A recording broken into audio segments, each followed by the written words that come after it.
중간고사 기출문제 같이 풀어보도록 하겠습니다. 1번부터 볼게요. 그림 가는 우리나라에 영향을 주는 기단을, 그림 나는 우리나라에 영향을 주는 악기상 중 하나이다. 나를 보시면은 지금 폭설이라는 것을 우리가 알 수 있습니다. 옳은 거 한번 골라보도록 할게요. A와 B는 한랭한 기단이다. 우리나라를 기준으로 4등분을 했을 때 위쪽에 있는 것들이 바로 한랭한 기단이죠. 맞습니다. 태풍과 관련 있는 기단은 C이다. 틀렸죠. C는 양쯔강 기단이고 봄이랑 가을철에 영향을 주는 이동성 고기압과 관련이 있는 기단입니다. 그렇기 때문에 니은은 틀렸다. 그 다음에 나와 관련 있는 기단은 D이다. 우리 폭설과 관련 있는 기단은 여기 시베리아 기단이죠. 그렇기 때문에 답은 1번으로 우리가 체크해 주시면 됩니다. 다음 문제 보도록 할게요. 그림은 우리나라 주변의 지상일기도를 나타낸 것이며 A와 B는 고기압이나 저기압이다. 보니까 지금 1050이라고 적힌 A가 고기압이다 라는 것을 알 수 있고 996 숫자가 적은 B가 저기압이라는 것을 알 수 있습니다. 옳은 거 한번 골라보도록 할게요. A는 고기압이기 때문에 상승기류가 아니라 하강기류가 발달하고 B의 지상에서는 바람이 시계 반대 방향으로 불어 들어간다. 저기압이기 때문에 맞죠? 그 다음에 A는 주로 겨울철에 발달한다. 우리나라를 기준으로 지금 이쪽에 고기압이 위치하고 있습니다. 다시 말해서 시베리아 고기압이 활발하게 운동을 하고 있고요. 바로 이것은 겨울철에 발달한다 라고 우리가 이야기를 할 수 있는 것이죠. 따라서 답은 4번입니다. 3번 문제 보도록 할게요. 온대저기압에 동반된 두 종류의 전선을 나는 이 중 한 전선이 우리나라의 어느 관측소를 통과하는 동안의 기온과 풍향 변화를 나타낸 것이다. 왼쪽에 있는 것은 한랭전선이고 오른쪽에 있는 것은 온난전선입니다. 그리고 나를 보니까 기온과 풍향이 이런 식으로 나타나 있는데 우리가 급변하는 이 지점을 기준으로 뭔가 전선이 통과했다라는 것을 알 수 있습니다. 보니까 기온이 뚝 떨어졌어요. 그러면은 우리 한랭전선이 통과했구나 라는 것을 우리가 추측을 할 수 있는 거겠죠. 이에 대한 설명으로 옳은 거 골라보도록 할게요. 기역의 전선 앞면에서 저군형 구름이 생성된다. 우리 한랭전선 같은 경우는 이런 식으로 경사가 급한 그러한 전선면도 생각해 줄 수 있는데 이때 우리 저군형 구름은 전선 뒤쪽에 생겼습니다. 그렇기 때문에 기역은 틀렸고요. 그 다음에 16시에서 17시 사이에 관측소를 통과하였다. 맞는 말이죠. 왜냐면 여기를 기준으로 급격하게 풍향과 기온이 바뀌었기 때문이다. 그 다음에 관측소를 통과한 전선은 니은이다. 틀렸죠. 기온이 떨어졌기 때문에 우리 한랭전선 기역을 통과했다라고 해주셔야 됩니다. 따라서 답은 2번입니다. 4번을 보도록 할게요. 우리나라에 영향을 준 태풍 마이삭의 이동 경로와 중심 위치를 나타낸 것이다. 옳은 거 골라보도록 할 텐데 서울은 태풍의 위험반원에 위치하고 있다. 위험반원이라고 하는 것은 이동 경로가 이런 식으로 있을 때 오른쪽이 위험하다라고 우리가 배웠습니다. 그런데 지금 서울은 이동 경로에 대해서 왼쪽에 위치하고 있기 때문에 안전반원이다. 청진을 통과한 후 태풍 중심 기압은 낮아졌을 것이다. 청진을 통과하고 소멸했습니다. 다시 말해서 기압이 높아졌구나 라고 이야기를 할 수 있고 태풍의 영향을 받는 동안 제주도의 풍향은 시계 반대 방향으로 변하였다. 지금 제주도 같은 경우도 왼쪽에 있습니다. 그러면은 오이시 반대로 하면은 시계 반대 방향이라고 이야기를 할 수 있겠죠. 따라서 답은 2번입니다. 그림 가와 나는 태풍이 우리나라를 지나는 동안 두 지점에서 관측된 풍향과 풍속을 나타낸 것이다. 보시면은 그림 두 개가 나타나 있고요. 풍속과 풍향 그래프 나타나 있습니다. 우리가 태풍에서 풍속 그래프를 생각해 볼 수 있었습니다. 세로축을 풍속이라고 하고 가로축을 중심으로부터의 거리라고 할게요. 그랬을 때 여기를 0이라고 해보겠습니다. 우리 태풍은 중심 근처에서 가장 세고요. 그 다음에 태풍의 눈에서 속도가 작고 그 다음에 이런 식으로 다시 증가하는 그런 경향을 띄었습니다. 그런데 그림 가와나를 보니까 풍속 그래프가 이런 식으로 단순하게 한 번 볼록되어 있습니다. 이 말은 우리 태풍의 눈을 통과하지 않았다라는 결론을 내릴 수 있는 거겠죠. 그러면 이거 가지고 보기 보도록 하겠습니다. 가를 관측한 지점은 태풍 진행 경로의 왼쪽에 위치하였다. 우리가 태풍에서 왼쪽 오른쪽 나오면은 오이시 생각해 주시면 되는 거죠. 가 같은 경우는 지금 동풍부터 시작을 해서 남동풍, 그 다음에 남풍, 그 다음에 남서풍, 서풍 이런 식으로 풍향이 변했습니다. 이것은 우리 시계 방향으로 변했구나라고 이야기를 할 수 있는 거겠죠. 다시 말해서 태풍의 오른쪽에 위치했구나라는 거 알 수 있습니다.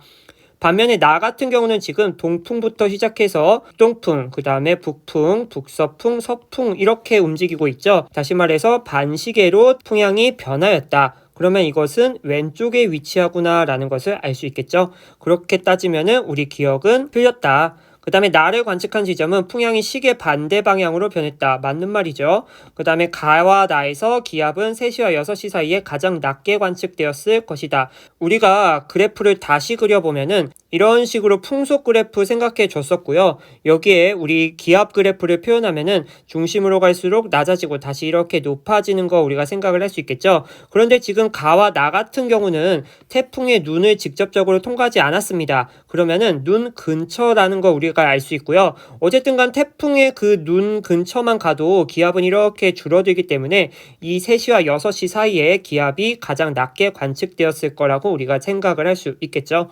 그렇기 때문에 우리 디귿도 맞는 보기이다. 따라서 답은 4번. 6번을 보도록 할게요. 위도에 따른 증발량과 강수량의 분포를 나는 표층연분의 분포를 나타낸 것이다. 옳은 거 골라보도록 할게요. 적도 부근에서는 증발량보다 강수량이 많다. 맞는 말이고요. 위도 30도 부근은 고기압보다 저기압이 잘 발달하지 않습니다. 우리가 대기대순환을 하면서 이런 식으로 3개의 세포 생각해 줄 수 있는데 30도에서 하강기류가 우세했었죠. 그래서 이쪽에 우리 사막 같은 것도 많다라고 이야기를 했습니다. 그 다음에 디귿을 볼게요. 표층 연분은 대체로 증발량 빼기 강수량 값에 비례했었습니다. 그렇기 때문에 클수록 높다라는 것은 맞고요. 답은 3번입니다. 다음 문제 볼게요. 어느 해역의 수심에 따른 용존 산소량을 나타낸 것이다. 바로 보기를 보도록 할게요. A층에서 용존 산소의 농도가 높은 이유는 광합성 때문이다. 우리 표층에서 이런 식으로 녹아있는 산소의 양이 많은 이유는 2가지 정도 있습니다. 첫 번째는 대기와 가까이 있기 때문에 공급받을 수 있고요. 그 다음에 광합성의 영향 생각해 줄 수 있겠죠. 그래서 기억은 맞고요. B층에서는 박테리아와 동물의 호흡으로 인해 농도가 낮아진다. 맞습니다. 표층은 광합성, 그 다음에 그 아래에 감소하고 있는데 이것은 동물들이 호흡을 하기 때문이다. 그 다음에 C층의 농도가 이렇게 높아지고 있습니다. 이 이유는 극해역에서 차가운 그러한 해수가 공급되기 때문이죠. 그렇기 때문에 답은 5번입니다. 옆에 있는 문제 보도록 할게요. 학생들이 나눈 대화의 일부이다. 지구과학 용어에 대한 설명으로 올바르게 작성한 학생을 모두 고르시오. 준하부터 보면은 용승이랑 깊은 곳에 찬해수가 표면으로 솟아오르는 현상이야. 맞는 말이죠. 그 다음에 상준이를 볼게요. 수온약층 알고 있니? 수온약층은 수심이 깊어짐에 따라 수온이 급격하게 증가가 아니라 감소하는 층이죠. 틀렸습니다. 그 다음에 정근이를 볼게요. 염분의 단위를 알고 있냐? 단위는 PSU 또는 퍼센트를 사용한다고. 틀렸죠. 왜냐면은 퍼센트가 아니라 동그라미가 하나 더 붙은 퍼밀 이것을 사용하죠. 그 다음에 난류는 저위도에서 고위도 쪽으로 흐르는 해류야. 맞습니다. 민주는 맞았고요. 그 다음에 남여기를 볼게요. 조경수역은 우리나라 동해에서 한류와 난류가 만나는 곳이야. 맞습니다. 그렇기 때문에 준하 민주 남역 3번입니다. 다음 문제를 볼게요. 그림 가는 대서양에서 남북 단면의 해수 연직순환을 나는 수계 ABC를 수온연분도에 나타낸 것이다. 옳은 거 골라보도록 할게요. ABC는 주로 대기대순환의 영향, 다시 말해서 바람의 영향으로 형성되냐라고 묻고 있습니다. 아니죠. 우리 표층 아래에 이러한 심층 해수들은 밀도 차이로 인해서 움직였습니다. 그렇기 때문에 기억은 틀렸고요. C는 남극 저층수이다. 가장 바닥을 흐르고 있는 이 C, 남극 저층수겠죠. 그 다음에 A와 B의 밀도차는 B와 C의 밀도차보다 작다. A 같은 경우는 남극 중층수이고요. 그 다음에 B는 뭔가요? 그렇습니다. 우리 북반구에서 내려오고 있는 북대서양 심층수이죠. 그랬을 때 A와 B 밀도 차이 이 정도만큼 나고 있는데 지금 B와 C 같은 경우는 더 작은 모습 보이고 있죠. 다시 말해서 A와 B의 밀도 차는 B와 C의 밀도 차보다 크다. 따라서 답은 2번입니다.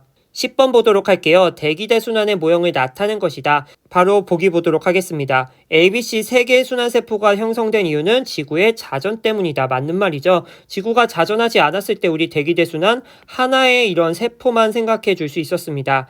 그 다음에 B의 지상에서는 무역풍이 분다. B의 지상에서는 우리 편서풍이 불고 있죠. 그 다음에 C로 인해 직접적으로 형성되는 해류의 예로 북태평양 해류가 있다. 우리 적도가 있을 때 북적도 해류 흐르고 크로시오 해류, 그 다음에 북태평양 해류, 그 다음에 캘리포니아 해류가 흘렀습니다. 그랬을 때 이 북태평양 해류는 서쪽에서 동쪽으로 갑니다. 다시 말해서 편서풍의 영향을 받는 것이죠. 그러면 C가 아니라 B로 우리가 생각을 해줘야 됩니다. 따라서 답은 1번. 다음은 평상시 열대태평양의 수온 분포를 설명한 것이다. 열대태평양을 가로질러 동쪽에서 서쪽으로 지속적으로 부는 남동무역풍에 의해 따뜻한 표층의 수가 서쪽으로 이동하기 때문에 동태평양, 페루 연안에서는 용승이 일어나겠죠. 그리고 열대태평양의 동쪽은 서쪽보다 수온이 낮고 따뜻한 해수층의 두께는 동쪽보다 서쪽이 두꺼워집니다. 왜냐하면 따뜻한 해수가 다 서쪽으로 갔기 때문이죠. 그렇기 때문에 우리 서태평양에서는 저기압이 형성되고요. 동태평양에서는 고기압이 형성됩니다. 그래서 이러한 기압들로 우리가 순환을 하나 생각해 줄 수 있었는데 워커 순환이었습니다. 그래서 용승 두꺼워, 적어 워커. 그래서 우리 답은 3번으로 체크해 주면 되겠고요. 다음 문제를 보도록 할게요. 남방진동지수 관련 문제인데 타히티 해면 기압에서 우리 다윈의 해면 기압을 빼고 그것을 표준 편차로 나눠줬습니다. 타히티 같은 경우 우리 동태평양, 그 다음에 다윈섬은 서태평양으로 생각해 주시면 되는 거겠죠. 그랬을 때 우리 A와 B 플러스 마이너스 각각 값이 다른데 A 같은 경우는 동에서 서를 뺀 기압차가 0보다 큽니다. 다시 말해서 동태평양이 서태평양보다 기압이 높은 상태, 고기압이어야 되는데요. 평상시에 우리 태평양 동쪽 서쪽을 생각해 주시면은 무역풍 때문에 따뜻한 해수가 서쪽으로 갑니다. 그렇기 때문에 우리 서쪽에서는 상승기류가 발달하는 저기압이고요. 동태평양에서는 고기압입니다. 그 말은 우리 동쪽이 더 기압이 높죠. 따라서 우리 A는 평상시로 생각을 해줄 수가 있는데 지금 문제에서 엘니뇨 아니면은 라니냐라고 했으니까 무역풍이 강화가 되는 우리 라니냐라고 우리가 A는 생각해 줄 수 있는 거겠죠. 그러면 자동으로 B는 엘니뇨겠다. 보기를 보도록 할게요. A는 라니냐 시기이다. 맞고요. 그 다음에 남방진동 지수가 음수, 다시 말해서 엘니뇨 시기에는 열대 동태평양 연안 용승이 약해집니다. 맞죠? 왜냐면은 무역풍이 약해졌기 때문에. 그 다음에 적도 부근에서 서태평양과 동태평양 해역의 표층 수온차는 B가 A보다 크다.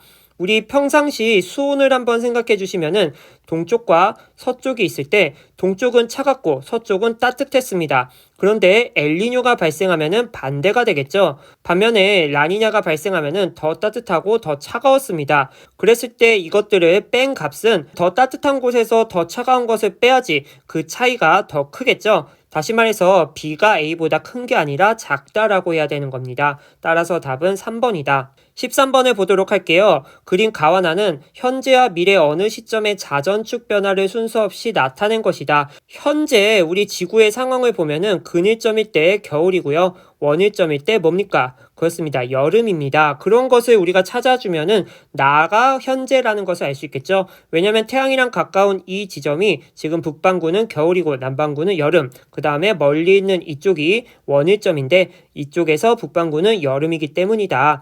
그리고 우리 가를 보니까 자전축이 이렇게 반대로 돌아가 있습니다. 다시 말해서 13,000년 후를 우리가 나타낸 것으로 생각을 할 수 있겠죠. 그러면 보기 보도록 하겠습니다. 현재 지구 자전축의 모습은 나이고요. 그 다음에 13,000년 후에 우리나라 기온의 연교차는 현재보다 커질 것이다. 현재 가까운 곳에서 우리 겨울이고 멀리 있을 때가 여름입니다. 그런데 자전축의 방향이 바뀌게 되면은 가까울 때 여름이고 멀 때 겨울입니다. 그러면은 여름이 더 뜨거워지고 겨울은 더 추워지니까 연교차는 커지겠죠.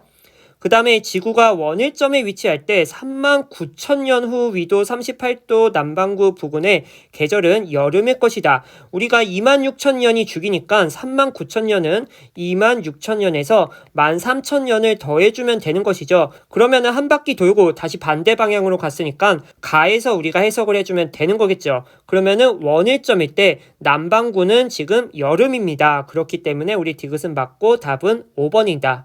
14번 보도록 하겠습니다. 그림은 복사평형 상태에 있는 지구의 열수지를 나타낸 것이다.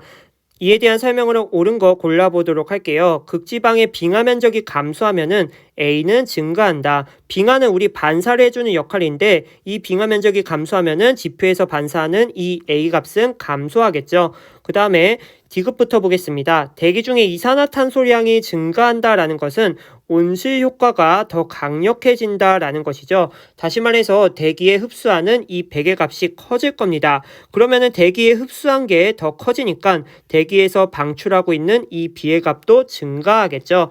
그 다음에 니은을 볼게요. A 더하기 B 더하기 C는 97이다. 계산을 해줘야 됩니다. A 같은 경우는 지금 100에서 25를 빼고 45를 빼고 25를 빼주면은 나오겠죠. 그러면은 100에서 50을 빼고 45를 뺐으니까 5라는 값이 나오게 됩니다.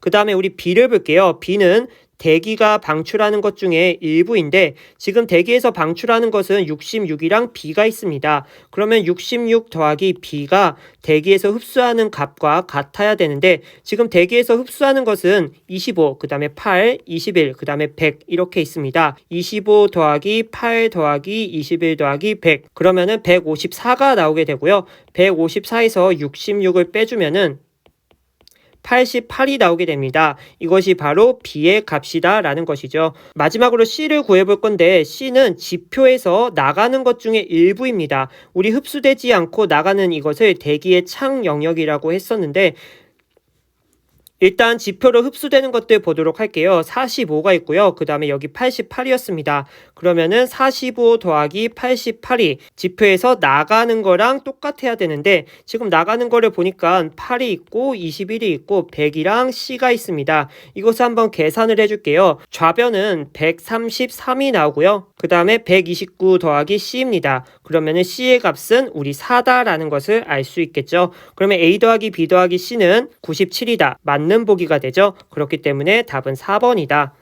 다음 문제 보도록 할게요. 유라시아판과 인도 오스트레일리아판의 경계 중 일부에서 화산 분포를 나타낸 것이다. 그림을 보니까 이런 식으로 해구가 있고요. 화산섬들이 이렇게 나열되어 있습니다. 이것은 우리 섭입대를 생각해 주시면 되는 거겠죠. 이런 식으로 우리 섭입하는 모습을 생각을 해볼게요. 그랬을 때 우리 화산섬은 섭입당하는 쪽에 생성이 됐고요. 그것을 그대로 가져와 주시면은 A 지점이 속한 판이 C 지점이 속한 판보다 밀도가 크다라는 것을 알 수 있겠죠. 그래서 지금 아래로 섭입을 하고 있기 때문에 이런 식으로 해구가 나타났을 것이고 화산이 나타났을 것입니다. 옳은 거 골라보도록 할게요. A와 B는 수렴형 경계이고요. 판의 밀도는 A가 속한 판이 C가 속한 판보다 큽니다. 왜냐면은 화산섬과 우리 기호 자체가 위로 화살표가 돼 있기 때문이다. 그 다음에 진원의 평균 깊이는 AB 사이보다 BC 사이가 깊다. 우리 섭입대에서 진원의 깊이 점점 깊어졌습니다. 그러면은 AB보다 BC가 더 깊다라고 우리가 생각을 할 수 있겠죠. 이 그림에서 우리 AB는 이 정도고요. BC는 이 정도입니다. 아무튼간 답은 4번이다. 16번 보도록 할게요. 대서양과 태평양에서 음양측심법으로 측정한 수심 자료를 그래프로 나타낸 것이다. AB 같은 경우는 여기를 기준으로 뭔가 대칭이 나타나 있습니다. 그리고 수심을 보니까 2km 정도밖에 안 돼요. 그 말은 해령이구나 라는 것을 알 수 있고요. 그 다음에 밑에 있는 그림을 보니까 이쪽을 기준으로 뭔가 대칭인 것 같긴 한데 이곳의 수심을 보니까 6km를 넘었습니다. 그 말은 여기는 해구구나 라는 것을 알 수 있겠죠. 옳은 거 한번 골라보도록 할게요. AB의 중앙의 깊은 협곡은 해령이다. 맞고요. 해양 퇴적물의 두께는 구간 AB보다 구간 CD에서 더 두껍다. 우리 해양 퇴적물 어디서 나왔냐면은 해령에서 이렇게 멀어질수록 두께가 두꺼워졌다라고 이야기를 했습니다. 그러면은 해령에서 멀리 떨어져서 어디선가 소멸을 하는 그러한 해구 근처에서 가장 두껍게 나타나겠죠. 다시 말해서 AB보다 구간 CD에서 더 두껍다. 그 다음에 구간 AB에는 섭입대가 아니라 발산형 경계, 해령이 발달하겠죠. 따라서 답은 3번입니다. 17번 보도록 할게요. 인도 대륙의 이동 모습을 나타낸 것입니다. 이에 대한 설명으로 옳은 거 골라보도록 할 텐데 현재 인도 대륙은 수렴형 경계에 위치하고 있다. 맞는 말이죠. 지금 인도 대륙 여기에 위치하고 있는데 유라시아판과 충돌해서 여기에 그 유명한 어떤 산이 있죠? 그렇습니다. 히말라야 산맥이 위치하고 있죠. 그렇기 때문에 수렴형 경계 맞습니다. 그 다음에 인도 대륙의 이동 속도는 일정했다. 틀렸죠. 이것은 점의 간격을 여러분들이 보시면 쉽게 생각해 줄 수 있습니다. 그 다음에 복각의 크기는 5,500만 년 전보다 3,800만 년 전이 크다. 5,500만 년 전에는 위도가 0도보다 살짝 올라가 있고 3,800만 년 전에는 위도가 한 20도입니다. 우리 위도와 복각은 비례하는 관계가 있습니다. 다시 말해서 위도가 더 고위도 쪽인 3,800만 년 전이 5,500만 년 전보다 크다. 맞는 보기 있죠. 따라서 답은 3번입니다. 18번 보도록 할게요. 어느 해양 지각에서 해령 열곡으로부터의 거리와 고지자기 분포를 나타낸 것이다. 우리가 해령을 축으로 고지자기 대칭이었습니다. 이것을 가지고 우리 해저 확장설 증거가 될 수 있었는데 지금 해령 열곡으로부터의 거리가 0인 이쪽에 해령이 위치하고 있겠죠. 이에 대한 설명으로 옳은 거 한번 골라보도록 할게요. 해양 지각의 연령을 묻고 있습니다. 해양 지각의 연령은 멀리 떨어져 있을수록 높겠죠. 다시 말해서 B지역이 A지역보다 많다. 맞습니다. A지역과 B지역의 고지자기 방향은 같다. 지금 A는 정자극기고 B는 역자극기입니다.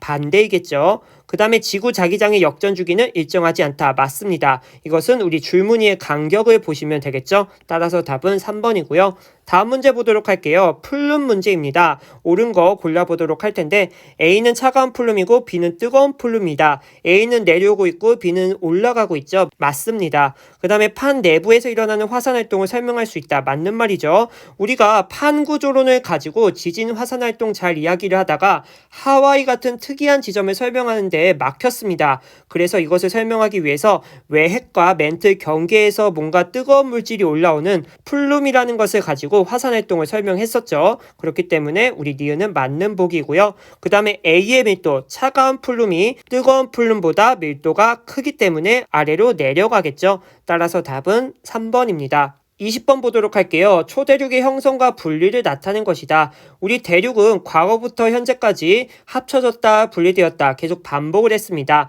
그래서 이러한 사이클, 윌슨 주기라고 이야기를 했었습니다. 니은을 볼게요. 열곡대는 나에서 발달한다. 열곡은 땅이 벌어지는 그러한 구간에서 우리가 생각을 해줄 수 있는데 나 같은 경우는 지금 대륙이 분리되는 시작이라고 나와 있습니다. 그 말은 맞는 보기로 체크를 해줄 수 있다라는 것이고요. 그 다음에 마와 바 과정에서 습곡산맥이 만들어진다. 우리 습곡산맥 수려면 경계에서 볼 수 있는 그러한 지형인데 지금 마에서 바를 보니까 해양지각이 소멸이 되고 대륙과 대륙의 충돌이 나와 있습니다. 그 말은 대륙과 대륙이 만나서 습곡산맥을 만든다. 따라서 디귿도 맞고요. 답은 5번입니다. 그래서 이렇게 기출문제 한번 같이 풀어보았고요. 궁금한 거 있으면 댓글로 남겨주시기 바랍니다. 그러면 이번 영상 여기서 끝.